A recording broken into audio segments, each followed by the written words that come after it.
As a boy, even I dreamed sometimes of being not a Stark of Winterfell, but a Dayne of Starfall. Legend has it that the Dornish founder of House Dayne followed a falling star to where it hit the ground, and there he raised his castle. A fantastic story, I know, but House Dayne has a relic to prove it. Dawn, the most famous sword in Westeros. Forged from the fallen star's cold heart and as strong and sharp as Valyrian steel. Many houses have ancestral swords passed from father to eldest son, like my own family's Ice. But Dawn doesn't pass to the Lord of House Dayne by right. To wield Dawn, a knight of their house must first be deemed worthy. It doesn't matter if he's the Lord, a younger brother or a distant cousin. If none are found to be worthy, the blade stays on the mantle in Starfall until the next generation. But Dawn hasn't rested there often. From House Dayne have risen some of the greatest warriors in Westeros. Vaurian Dayne, who was a king and the greatest knight in Dawn before he was defeated by Nymeria. Because of his honor and his prowess, she sent him to the wall in golden fetters and took his heir as her husband. Joffrey Dayne, who answered Aegon the Conqueror's demand to submit by invading Aegon's 7 kingdoms and marching an army to the gates of Old Town, where Aegon had been crowned. And the greatest of them all, Ser Arthur Dayne, the Sword of the Morning. During the reign of the Mad King, a band of outlaws calling themselves the Kingswood Brotherhood terrorized the forest outside of King's Landing.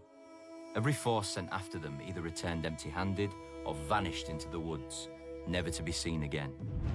The king was furious and dispatched Ser Arthur of his own Kingsguard to deal with the threat. Ser Arthur didn't put the villagers to the question or set fire to the woods to smoke out the Brotherhood, as other forces had done. He paid the small folk for the food his men ate, brought their grievances to the king, even won them the right to take a few of the king's deer during the autumn. The forest folk had looked to the outlaws to defend them, but Ser Arthur did more for them than the outlaws could ever hope to do. When a villager led Ser Arthur and his knights to the outlaws' secret camp, the Brotherhood, to their credit, didn't flee. One of their leaders, the Smiling Knight, was a madman. Cruelty and honor jumbled together, but he didn't know fear, not even when Ser Arthur drew Dawn before him. Soon the outlaw's longsword had so many notches that Ser Arthur stopped to let him fetch a new one. The robber knight chose another and then asked for Dawn.